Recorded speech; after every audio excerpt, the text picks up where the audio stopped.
Hi from my platform, LYNDA'S TV show. If it is your first time, you are welcome. Please, after watching this video, if you like what I'm doing, please subscribe, put on your notification bell to all notification. It is very, very important because it will enable you to know when I upload a new video. Here we upload videos on daily basis as it is happening. We are bringing it live and direct, undirected to you. After watching, you are free to criticize, you are free to say your opinion, but let us say it constructively. Myself, Linda, will be standing here watching this video together with you from the beginning to the end. Then we'll go to the comment section. I appreciate you all, my lovely subscribers, followers, those who comment and share this video. You know, the outcome of this 2023 election. We saw the meeting with Iwanya a few days ago, and you know, the outburst of whether he called Yorubas rascals or not. But before that, prior to that, there have been a lot of tension. There's been a lot of, you know, aggression in terms of people's expression on what happened during the election, especially in Lagos State. How do you look at that outcome? Well, you know, I had a group of friends, very brilliant minds from both LYNDA'S University and University of Nigeria, my own university. We had a period of almost 6-7 hours in my house, you know, brainstorming. Whether indeed wasn't General Gowon right in 1966 when he said there was no basis for Nigerian unity? 67 years after he said that, where are we? It's difficult to believe that we now have racial, you know, ethnic racial profiling of a group of people in this country that have made more contribution. I've said it on this platform. I have no apologies to offer to anybody in this country. Igbos have made more contribution than any tribe for the sustenance of this country. And I give examples. If Zik did not do what he did in 1958, 57, 58, when the British was ready to give us independence, they not said they weren't ready. I want to work, almost forced Zik. Let them go. Let us go on our own. And Zik said no. That particular insistence meant that we had our independence in 1960. The West would have gone, the East would have gone. But Zik said no. One Nigeria will be better for everybody. And there have been so many sacrifices people have made along the way to make this country one. And you see, even more painful is that all over, we have destroyed the dreams of our leaders, from Chukwu Makadna Nzogu to Brigadier General Mai Malari, to Ahmadu Bello, to Tafawa Balewa, to Gunewe, to Ifajuna, to Colonel Onwatebu. These are brilliant people we have killed, and we have refused to dream. That is why we are where we are. We destroyed the dreams of Nigerian leaders and have refused to dream ourselves for the future of this country. And therefore, how do you look at it when we have refused to dream? How do you intend to develop? How do you intend to move forward? How do we? It is difficult to imagine what is happening in this country today. And like if you go to Corinthians, 1 Corinthians 8:11, it tells you, if you don't speak, be mindful of what you say, so that what you say will not offend the weak. And when you don't speak, it means there's a complete complicity. Because the evildoers go on doing what they are doing. Because in this country we have a tendency for having an instinct for reflective survival. Everybody wants some kind of survival. And it's that rhetoric that has brought us where we are. And to make matters worse, in the eight years now trying to finish, I think it's the worst government in terms of individual leadership this country has ever had. So I don't know how this is going to be sorted out. But I will say from the platform of my party, I did not expect them to have done what they did recently, suspending. I know that was it. We needed a period of reflection. This is the time, if I were national chairman, I would have flown to Port Harcourt, sit down with Mwike. I'm telling you, call all the governors. I mean, I had stayed on this platform. They had invited me to their meetings, and I saw what they were talking about. I didn't support Atiku. I said it on this platform. I supported Mwike because of my friend, the Enugu governor of Enugu State, because they said the South would produce a president. All Southern governors did agree, both APC and PDP. But when things happened the way they did, and I said, well, now the party has a candidate, and we all turned to support Atiku. And the Rivers governor invited me to Port Harcourt, and we spent almost 2 hours analyzing us. A brilliant guy. People take him for granted, and I'm not one of those who take anybody for granted. Like he said yesterday, the battle hasn't ended, and it's unfortunate that the party is making it easier for him, or for the battle to continue. Because I will stop this battle very easy. It's easy to stop it if people will remove arrogance, arrogance of power. Arrogance of power, that is the most dangerous thing you have in society. We are this, we are this, we are going to, what we are going to do. Look at where the party is now. We have about 11 states. From what? From 20-something states, how many years ago? People should be reflecting on this. How does it help us for tomorrow? But Chief, people would have said that if it was easy to stop, perhaps it should have stopped before now, before degenerating because to this. As I said, the attitude to stop it was not applied. All through this period, we said who will win. When you start suspending people, you're telling them that you have power, you have authority, and the matter is now being complicated.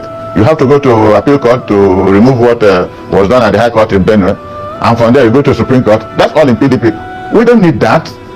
We need some level of strategic planning. Especially when you have an election. An election coming on the 15th of April. We need some level of strategic thinking.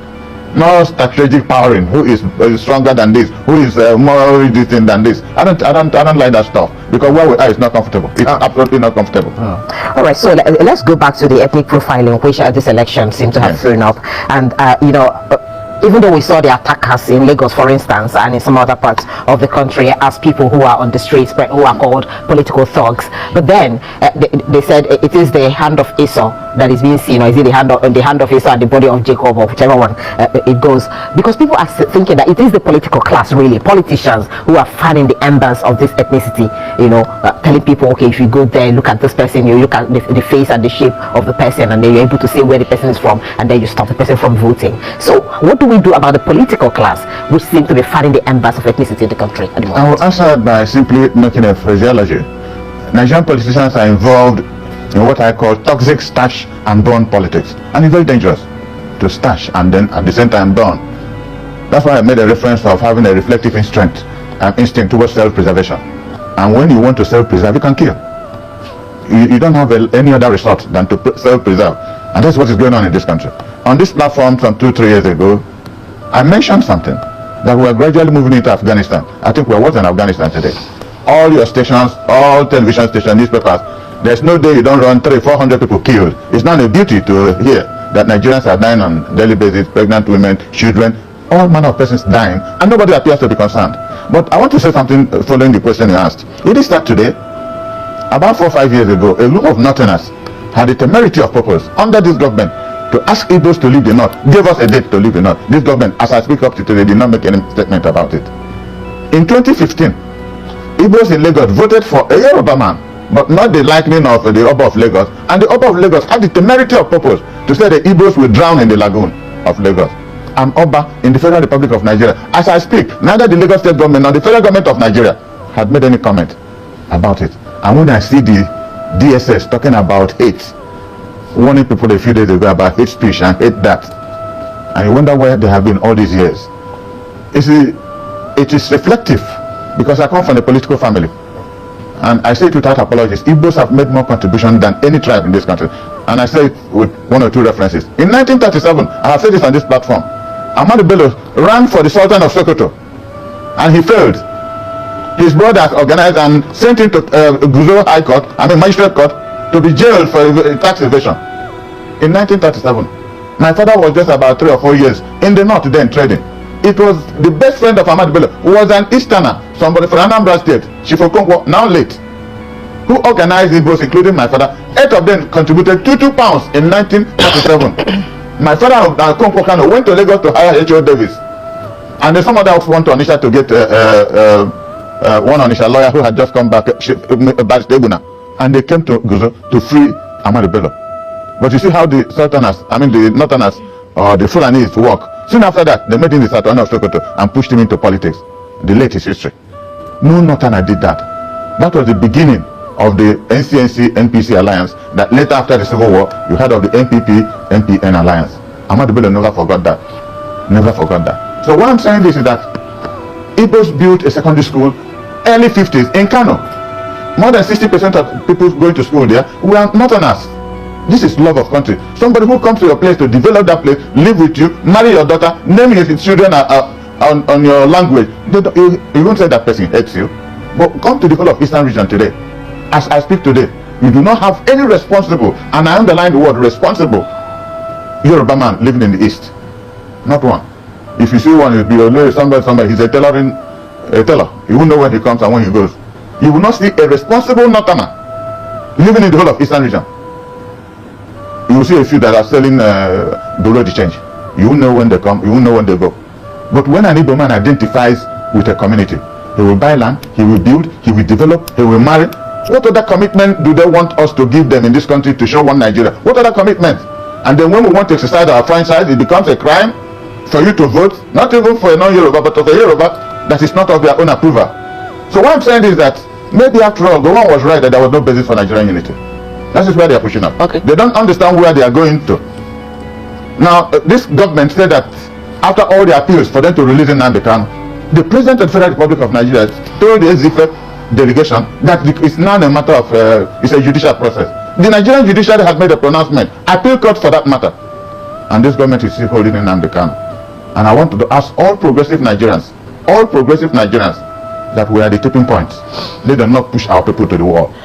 Let Nigeria, whomsoever constitutes himself into Nigeria, not put the Igbos to the wall. We will not take it anymore. We will not take it. All right. Let me come in here, Chief, so that I know that your emotions are heightened now. But let's come back to the reason why we're here having this conversation, and it is to find solutions and to make recommendations on what's the way forward. I raise this because people like Bayo Nanuga, Lomo, all those comments that they have made, people are expecting the president-elect, to have come out to say, we are on the path of healing, which he has alluded to, and these statements cannot hold. There was a question Nkoli asked about the political responsibility of our politicians in this space.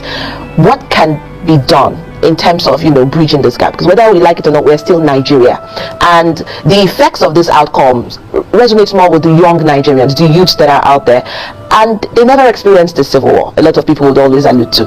But in order not to heighten the emotions that affected those times, how do we bridge the gap? What's the way forward? Without necessarily looking at the aftermath of what has happened, in terms of saying we have had enough of this. Yes, it's happened. Yes, it is still continuing. But what must be done in order to achieve the unity that Nigeria deserves? This is why I said that the spoken word is even more dangerous than anything else.